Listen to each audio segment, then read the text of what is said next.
दोस्तों, अगर आप कभी एसबीआई बैंक गए हैं या किसी भी बैंक में काम करवाया है तो एक चीज जरूर नोटिस की होगी। बैंक का काम बाहर से बहुत ही सिस्टमैटिक लगता है, लेकिन अंदर क्या होता है वो बहुत कम लोग जानते हैं। मैं उन्हीं लोगों में से एक हूँ जिन्हें वो अंदर का व्यू मिला। 2 साल तक मैं एसबीआई की एक ब्रांच में चीफ मैनेजर के साथ काम करता रहा और उस एक्सपीरियंस ने मेरी आंखें खोल दी। आज मैं वो 5 चीजें शेयर करने वाला हूँ जो मैंने वहां सीखी, जो आपको कोई नहीं बताता और जो सीधे आपकी फाइनेंशियल लाइफ चेंज कर सकती है। शुरुआत करते हैं सबसे जरूरी टॉपिक्स यानी कि बैंक लोन से। कितने लोगों के साथ ऐसा हुआ है कि उन्होंने लोन के लिए अप्लाई किया, सब डॉक्यूमेंट भी अवेलेबल थे, सैलरी स्लिप भी थी, लेकिन लोन रिजेक्ट हो गया और बैंक ने सिर्फ इतना बोला, सॉरी आपका एप्लीकेशन अप्रूव नहीं हुई। कोई रीजन नहीं, कोई एक्सप्लेनेशन नहीं। यह मुझे भी बहुत फ्रस्ट्रेटिंग लगता था जब तक मुझे अंदर से समझ नहीं आया कि असल में होता क्या है। बैंक सिर्फ आपकी सैलरी नहीं देखता, वो देखता है आपका FOIR यानी कि fixed obligation to income ratio, मतलब आपकी टोटल इनकम का कितना हिस्सा पहले से ईएमआई या फिर ऑब्लिगेशन में जा रहा है। अगर ये 50% से ज्यादा है तो बैंक ज्यादातर केस में लोन देने से मना कर देता है, चाहे आपकी सैलरी कितनी भी हो। तो अगर आप लोन लेने की सोच रहे हैं तो पहले अपनी अभी की ईएमआई कैलकुलेट करो और देखो कि वो आपकी इनकम के 40% के अंदर है या नहीं। अब बात करते हैं एक ऐसी चीज की जिसके बारे में मैंने लगभग सबने सुना है, लेकिन जिसको सच में कोई ठीक से समझा नहीं, यानी कि सिविल स्कोर। बहुत लोग सोचते हैं कि 700 से ऊपर स्कोर मतलब लोन पक्का मिलेगा, जबकि यह सच नहीं है। बैंक सिविल स्कोर के साथ साथ सिविल रिपोर्ट का पैटर्न भी देखता है।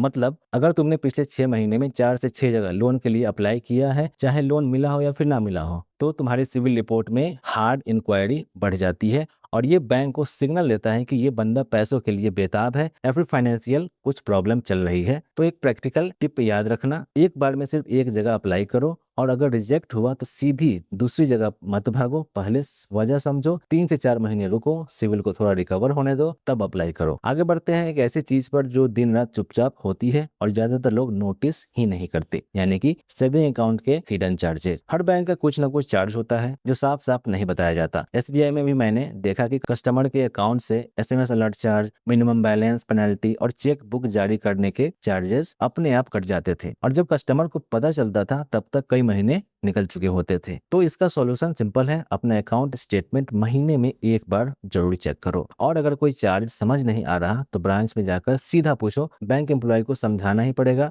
यह तुम्हारा राइट है और उसकी ड्यूटी है। अभी तक तुमने 3 चीजें समझी, लोन रिजेक्शन की असली वजह, सिविल का सच और हिडन चार्ज का चक्कर। अब एक ऐसी चीज बताता हूँ जो सीधे तुम्हारे हाथ में है, यानी कि बैंक मैनेजर से बात करने की सही तरीका। बहुत लोग बैंक जाते हैं और सिर्फ काउंटर पर काम करवा के चले आते हैं। मैनेजर से बात करना उन्हें या तो जरूरी नहीं लगता या वो डराने वाला लगता है, लेकिन सच ये है कि मैनेजर के पास डिस्क्रिशनरी पावर होती है। मतलब वो कुछ केस में अपने लेवल पर फैसला ले सकते हैं। अगर तुम्हारा लोन बॉर्डर लाइन केस है, अगर तुम्हारा कोई चार्ज माफ होना चाहिए या अगर कोई स्पेशल स्कीम के लिए एलिजिबल हो, तो मैनेजर से सीधे पोलाइट और प्रिपेयर्ड होकर बात करो। अपने डॉक्यूमेंट्स तैयार रखो, अपनी सिचुएशन साफ साफ बताओ और एक बार जरूर पूछो, क्या कोई ऑप्शन है जिससे मेरी हेल्प हो सके। यह एक सेंटेंस बहुत काम आता है, मैंने इसको बहुत बार देखा भी है। अब आते हैं एक ऐसी बात पर जो शायद सबसे जरूरी है, क्या आपका पैसा सिर्फ बैंक में रखना सही है? तो देखिए, जब मैं ब्रांच में था मैं रेगुलर देखता था कि लोग अपनी पूरी सेविंग सिंपली सेविंग अकाउंट या एफडी में रख देते थे। उन्हें लगता था पैसा सेफ है, काम हो रहा है, लेकिन एक चीज वो मिस कर रहे थे,